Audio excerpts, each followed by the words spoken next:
Hi, Crime Junkies. I'm your host, Ashley Flowers. And I'm Britt. And I have a story that is going to stay with you. And be warned, it is not for the faint of heart. What was done to the victim and how she was found is truly one of the most haunting images that I've had to convey in over 600 cases, I think. But I'm going to walk you through it all. From the night of the murder on Valentine's Day 2007 to the brand new forensic techniques used to identify the killer, and ultimately to the chilling realization that our suspect was leading a double life. On one hand, he was moving about the world like you and I, acting out the part of father, partner, and friend. He lived and worked in the very town where he also took the role of monster, a man who set up a crime scene in a way that allowed him to watch as he desecrated the corpse of a young woman he'd killed in her own apartment. This is the story of Jodine Serrin.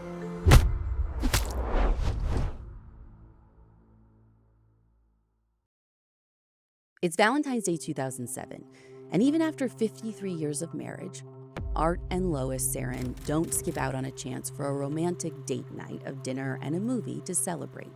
They try to plan a day just for themselves because, like many parents, decades of their lives have been consumed with taking care of their 6 kids. And even more so for them because their 39-year-old daughter Jodine, who goes by Jody, she had developmental disabilities that we're told gave her the mental capacity of a girl in her early teens. And Jody lived on her own, but in many ways she was still dependent on her parents. They checked in on her every day. They helped her get from place to place because she didn't drive. But on this day, they hadn't been able to get a hold of her. 72-year-old Lois tried pushing it out of her mind, like just one day where she and her husband could just focus on themselves. It wouldn't be the end of the world. But all through dinner, it was like nagging at her. And as she sat in the dark of the movie theater, she just couldn't focus on the screen. With every scene change, she just grew more and more anxious till she couldn't take it anymore.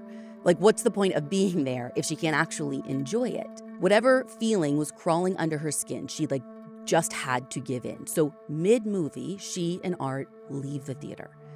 It's around 10 p.m. when the Serrins get to Jody's condo. At first, they knock and wait, expecting to hear their daughter's footsteps, see the knob turn. But there's nothing.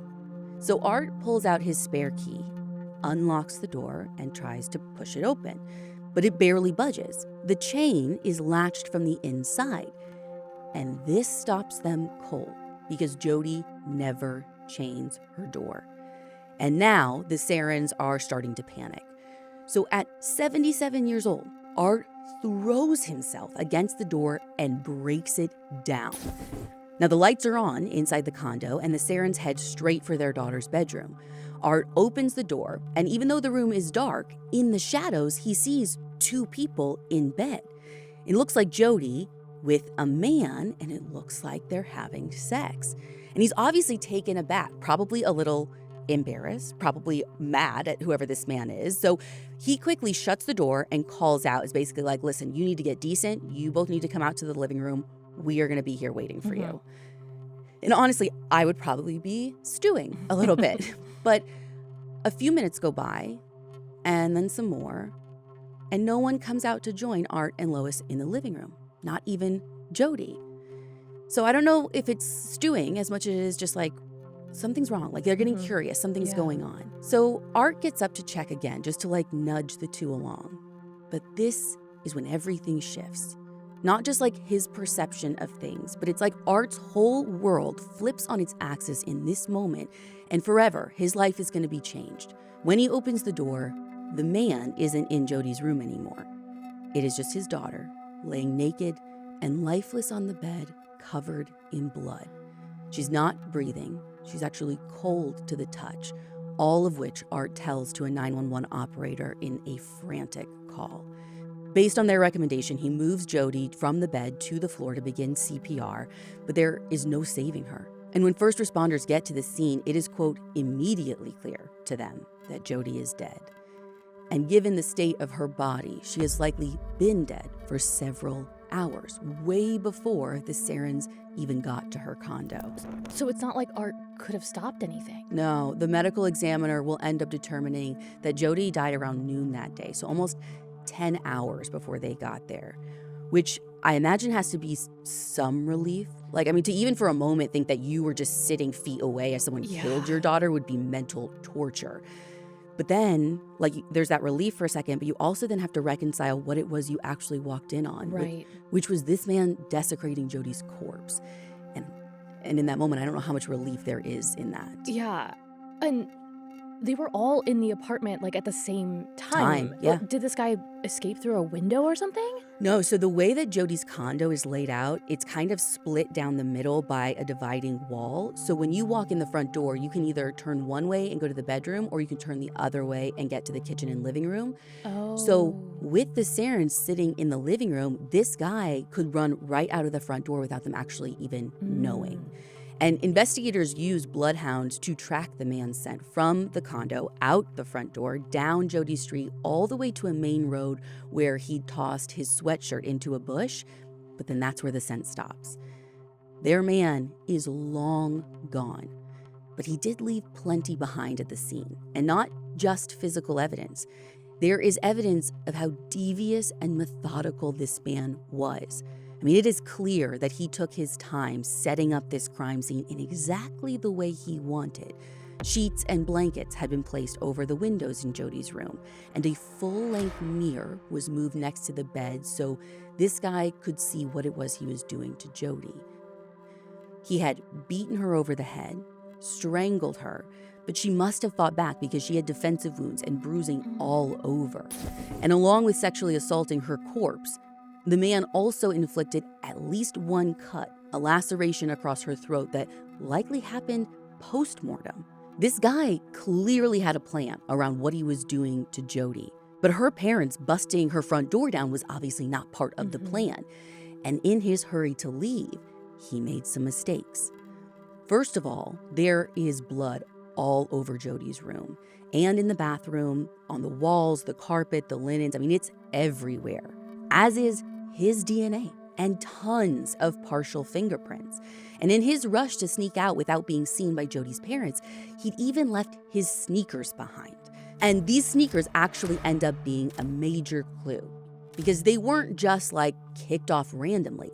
They had been taken off and neatly placed next to the rest of Jodi's shoes by the front door, which is where Jodi always instructed her guests to remove and place their shoes before coming inside. Like, Jodi was like super neat and tidy, especially when it came to her place. So this tells investigators that whoever killed Jodi must have been invited in.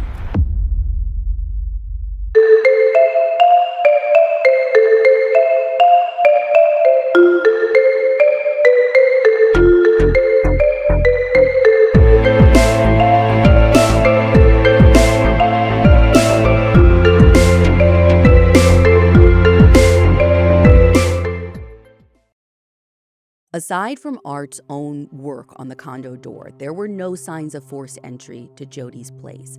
And there were even dishes for two in the sink, which made it seem like things had started out friendly with whoever this person was before they took an unthinkable turn. Well, and it is like Valentine's Day, like dishes for two seems kind of like a date. Date-ish, but whatever this started off as, like, given the state of the condo and the story that the evidence told, it seemed like almost in an instant, things switched from good to bad. The change from neatly arranged shoes and dishes placed in the sink to rage-filled violence in the bedroom suggested to detectives very early on that drug use may have been a part of the picture.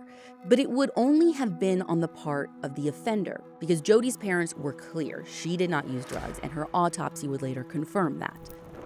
No, I know it was dark and, like, obviously traumatic on multiple levels, but was Art able to see what this guy looked like at all when he first saw him in Jodi's bedroom? So in initial interviews, he actually claims to have gotten a good look at the suspect, like enough to say that he was 5'8" to 6 feet tall, a little chubby. And I think his brain was trying to fill in the gaps because early on, he was even convinced that it was someone Jodi knew, someone specific named Robert Burns. This was a guy that had similar developmental disabilities as Jodi. They used to have some sort of relationship at some point, which would have put them together maybe on Valentine's Day.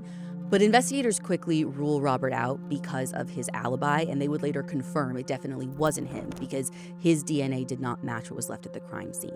And with him ruled out, then all they've got is like a description of a kind of chubby guy who's about 6 feet tall. Well, and like you said, like all this DNA. And that, but any hopes of a quick slam dunk get crushed because even though they had the DNA and DNA that's good enough to go into the state and national databases, this dude is a ghost.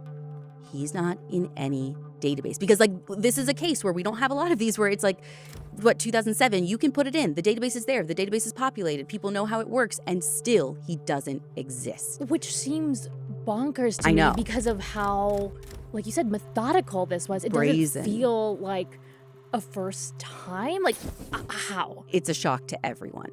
I mean, the only thing I think they assume is that, like, whatever this guy has done, he just hasn't gotten caught for it. Because nothing about this, like you said, is giving, like, first-time offender. Yeah. But also, like, I kept thinking, I wonder what the crime scene would have looked like had this man not been interrupted.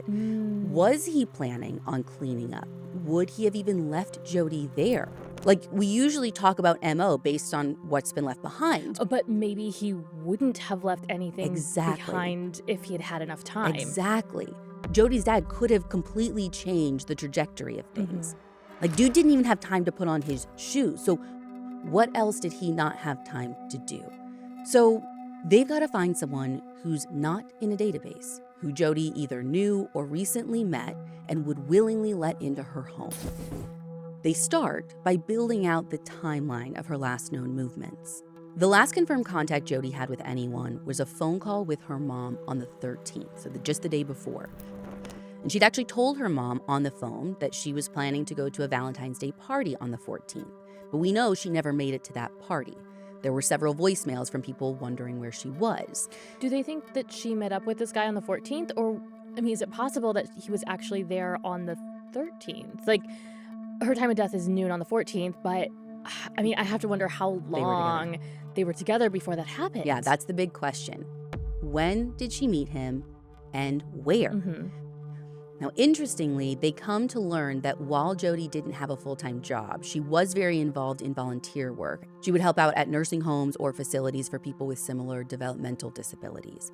And one of the facilities that she would go to was co-located with a substance abuse treatment place, which, considering their early theory that the offender was on drugs, they begin to wonder if maybe she crossed paths with someone around there. And not even necessarily that day, because she wasn't volunteering on the 14th. Right, but maybe someone saw her, had been following her, had had some contact before. Yeah, or even just like ran into her another time and then on this day was like, yeah, hey, remember me, Right. whatever. Because the other thing about Jodi, she was trusting, very overly, people say, trusting of strangers. I mean, she was the kind of person who saw everyone as a friend and was so innocent in her thinking. So detectives actually hear that Jodi would have let anybody into her home. Which makes those like neatly placed shoes and dishes a little less like they mean less, right? Right. It just had to be, in my mind, someone that was like nice to her, right, to start out. Yeah. But we know that switch from good to bad happened really quick. And knowing this now makes narrowing down a suspect pool early on nearly impossible. So detectives spend the first weeks of their investigation making a Hail Mary list of anyone and everyone who could possibly be responsible. People in the area, people Jodi was associated with or might have crossed paths with, people they're tipped off to. I mean, there are over 50 men on this list, and they go out and knock on all these guys' doors. They swab every single one of them and send each and every swab to the lab for comparison. But there are no matches. And when they reach the bottom of their list, there really aren't any other obvious directions for investigators to go in. By this point, the case has been highly publicized as the, quote, Valentine's Day murder. Tips are coming in by the hundreds, but like nothing is panning out. So at one point, detectives even reach out to the VDOC Society. And that's a group of retired like detectives, FBI agents, forensic experts. Like basically they bring together anyone who's like an expert in their field. They're located in Pennsylvania, and they take on some of the coldest, most baffling murder cases that no one else can crack. They'll like come in and consult for you. You have to present your case or whatever.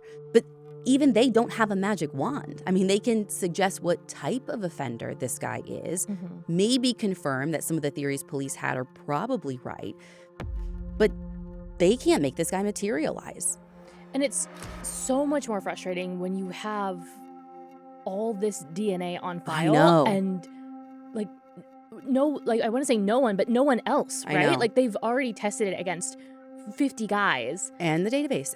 And nothing is hitting. I know. So this is the same story that we know and hate. Mm-hmm. Weeks turn into months and then turn into years.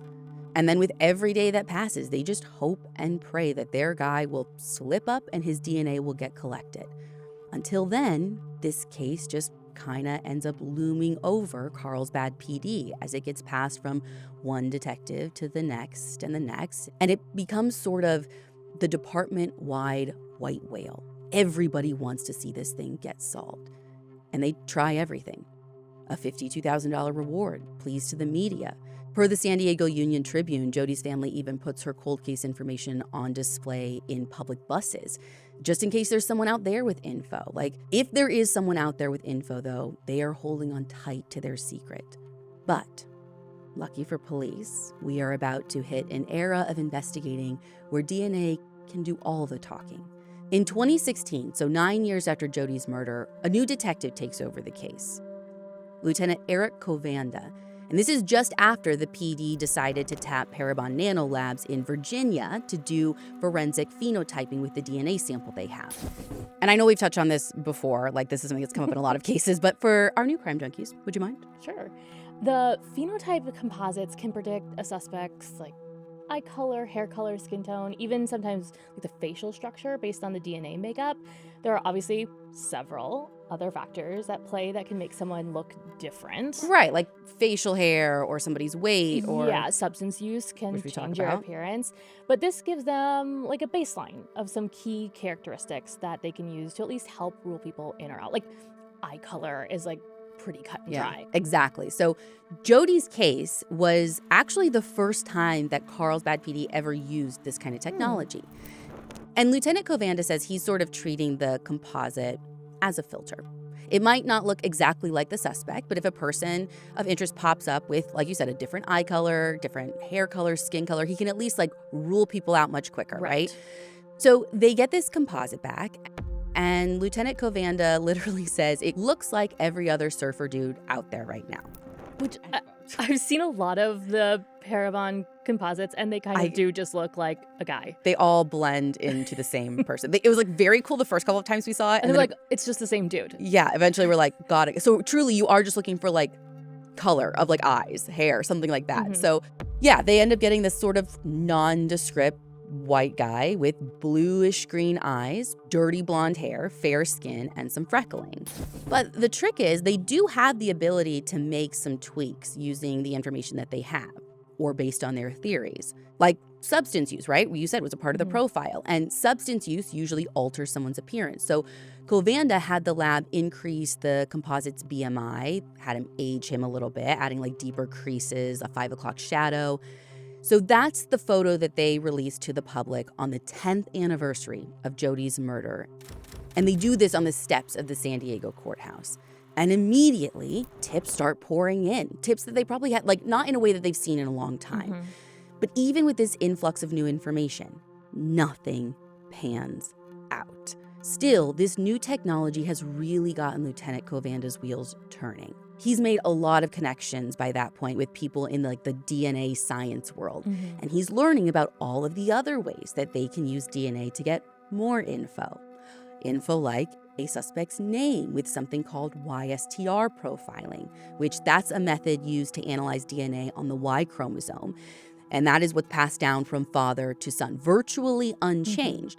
And since last names are also typically passed down the paternal line, Y profiling testing can be used to predict a person by their last name by comparing their Y profile to entries already in DNA databases.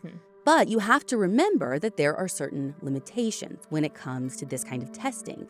Things that can break the pattern, like infidelity or genetic mutations. Or adoption. Right. That's actually one of the most common. But listen, take what you can get, right? And then we'll figure out the next steps from there. So this, again, is like a first for Carlsbad PD. This is the first time they're ever using this kind of technology as well. And they do get a last name after all the YSTR work. Miracle. Which, of course, is like a detective right out of CSI Miami taking off his sunglasses and like squinting into the sun. You can like see it, right? Oh, yeah, for sure. These detectives could not help themselves. They begin saying, it's going to take a miracle to solve this one. Detectives spend the coming year looking for their miracle. But it turns out there was no one they could find with that last name who also fit the composite sketch. So it was looking more and more like one of those pattern breakers happened in this family line. Infidelity, adoption, something. But in the year or less that it's taken to feel pretty sure of this, guess what happens? 2018 is upon us. Oh, and with all this science talk, you're talking about the Golden State Killer. Yeah. Golden State Killer gets caught using the most current version of what we all now know as IGG, Investigative Genetic Genealogy. You know, Golden State Dude left his DNA all over crime scenes, but he, like this one, wasn't in a database. So instead of looking for the offender himself, GSK investigators decided to look for distant family members whose DNA might be on file in public databases like GEDmatch, and then create this extensive family tree that might connect back to their suspect. Now, when they started down this path, it took them 4 months to catch a serial killer and rapist who eluded them for decades. So when Lieutenant Covanda sees this gets his gears spinning. Forget turning, they are like almost smoking, right? Like, here he is working on another case where the offender's DNA is all over the crime scene, and a full profile is in CODIS, but they just keep striking out. So Covanda starts doing his homework, trying to figure out if he could make use of the same techniques. And it just so happens that around the same time, this is May of 2018, the lab that did the initial phenotyping for Jody's case comes back to Carlsbad PD and basically says like, hey, by the way, we've still got your offender's DNA on file from that test that we did last year. Do you want us to evaluate it using IgG? Yes, please. Yes, please. Exactly. Like, you do not have to ask twice. Yeah. So they do this, they get the blessing, and just 2 months later, the lab reaches back out. Lieutenant Covanda says he literally gets on a Zoom call with them where they share their screen. They're showing what he calls a hasty family tree, which basically shows the closest connections and the most recent common ancestors associated with the DNA sample. Now, it's not one name. There are a few possibilities. But now it's up to Carlsbad PD to run each one of these down. Okay, and of these names, like, are any of them miracles, like the YSTR suggested? Surprisingly, no. Lieutenant Covanda actually said that the lab wasn't really focusing on the miracle last name. And, you know, when they got a few of them back, there were some that they discounted pretty quickly. Like, there was one last name, Mabrito, that they just kind of brushed aside for a couple of reasons. Like, they told the detective, A, Mabrito is of Italian origin, and the offender's DNA suggested someone of Northern European descent. And B, they're like, this Mabrito guy is dead. So, like, dead before 2007? No, he was alive in 2007. But this is why it is always good to gut check yourself. Not to get too tied up in what you expect something to be. Because basically, investigators get all the way to the end of the list of all these last names and people that the lab really thought it could be, and they still have nothing to show for it. But Lieutenant Covanda is not willing to give up just yet. If you want to get something solved, like the GSK case, why not go to the exact person who helped solve it? And that is Barbara Ray Venter. Barbara isn't a cop. She's not a detective. She's a retired 70-year-old patent lawyer who just happens to be really, really good at genealogy, which she only discovered after retiring, by the way, when she started mapping her own heritage as a hobby. And that hobby quickly turned into volunteering as a search angel. That's someone who helps adoptees find their biological parents by creating family trees from DNA. And when she got really good at that, police departments started calling. So Lieutenant Covanda gets a hold of Barbara's number, and while he's in Northern California trying to get some more reference DNA samples for Jody's case, he calls her up and invites her to breakfast with him and this other investigator from the DA's office named Tony Johnson. She says, sure. So they go to breakfast together in what Barbara describes as this total hole in the wall, and they're eating eggs and pancakes and talking about genealogy. And Lieutenant Covanda says it's just like mind confetti for him because all the labs he'd spoken to before had basically just told him how much he should pay them and how long it would take. But here is Barbara, totally like pulling back the curtain, explaining her entire process. And does she agree to take on the case? Yes. After this meeting, Lieutenant Covanda gives Barbara access to the offender's DNA profile in GEDmatch, and she goes to work. So is her process different than that original lab? It's the same. She's just better at it. Because interestingly, Barbara actually comes back to Covanda with a name that was on the first lab's list. Wait, Mabrito? Mabrito. That's the one that the other lab had totally discounted.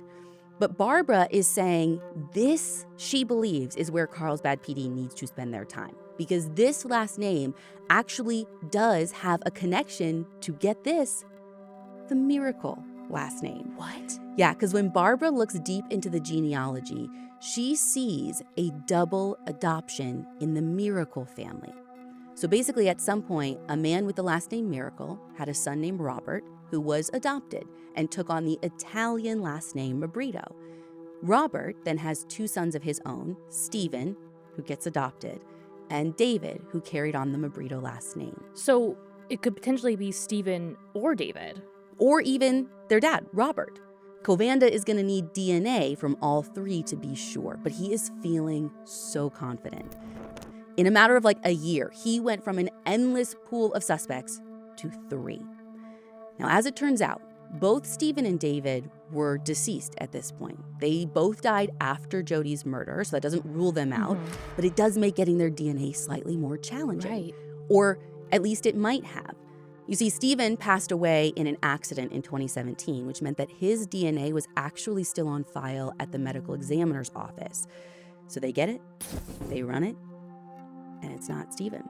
As for the dad, Robert, he was totally estranged from his sons and living in a different area at the time of the murder. Plus, just looking at his age and capability, like, they didn't think they were necessarily compatible with the specific manner of the crime, which really, like, if they're going to look at anyone, their next person they want to look at is David. Now, they find out he passed away in 2011, and his DNA is nowhere to be found. But he does have an ex-wife and an 18-year-old son that are both still living right there in Carlsbad. So Covanda gets this idea to have the lab do a sort of paternity test where they could use the ex-wife's DNA, the son's DNA, to basically reconstruct David's. But obviously, like, he's going to need permission for that. And at this point, no one in the Mabrito family even knows that police are, like, going down this road. Can you imagine, like, the police showing up at your door and being like, hey, we think your ex-husband did this absolutely horrific thing 10 years ago. First of all, Not sure if you knew about it. Every time there's an IGG solve, yes, I do imagine this specific thing exactly.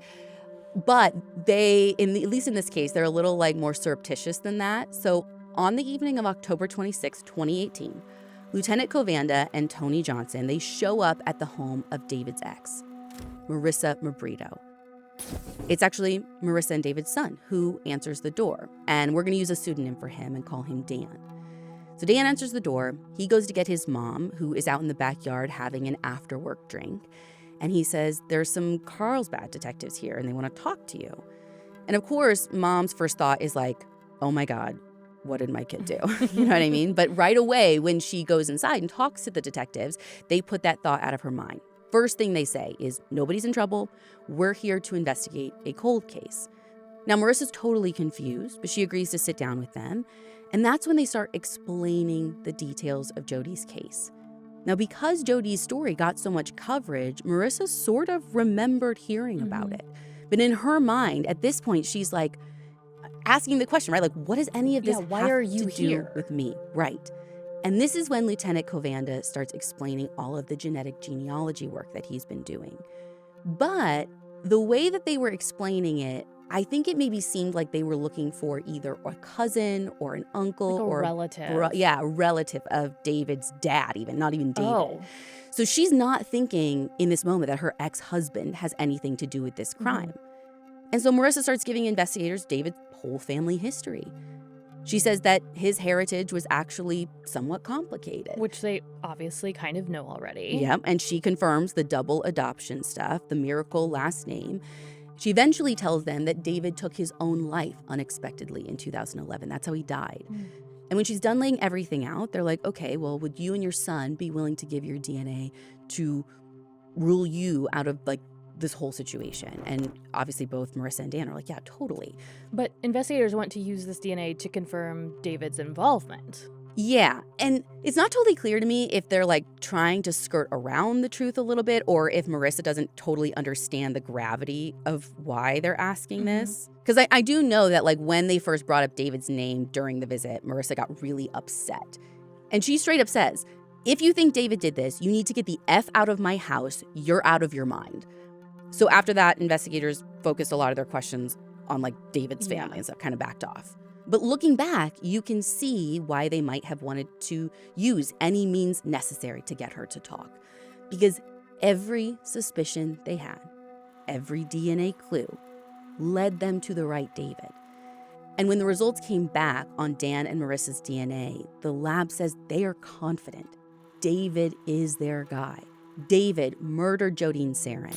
But before Covanda is going to tell this to Marissa, before he even tells Jody's family, he wants to be 110% certain. I mean, this information is going to totally upend both families' lives, right? So he wants to go back to Marissa one more time. And this time around, his questions are a bit different. They're more pointed. He wants to know about Marissa's relationship with David. He wants to know about their sex life. And he's got Jody's case file with him, and he's taking everything down in a notebook. And Marissa, in this second one, she's starting to get really frustrated. She's like, all of these questions are about David and not his family. Like, do you think he did this? And the reality must be setting in because she starts hyperventilating, and that's when she sees it. One of the images Covanda brought with him from Jody's file is visible. It's from the crime scene, and it's not anything graphic, but it makes her sick to her stomach nonetheless, because it's a photo of the suspect's sneakers, of David's sneakers. And Marissa was sure of it because she was the one who bought those sneakers for him. Investigators obviously noticed Marissa's reaction to the sneakers, and so they ask her, do these look familiar? And in that moment, she says no. It's a lie, but I mean, she can barely process what's going on, and her mind just immediately goes to her son. She's like, how in the world am I gonna tell this to Dan? And so she really just says no to buy herself some time. Like, she has a ton to digest. And even though she's totally flustered, she doesn't kick investigators out of her house or anything. She continues answering their questions about her and David's life together, their separation, and then David's untimely death in 2011. And as she's telling them this story of the days and events leading up to his death, something clicks for both her and police kind of at the same time. You see, she had never known why David took his own life. He didn't leave behind a note, nothing.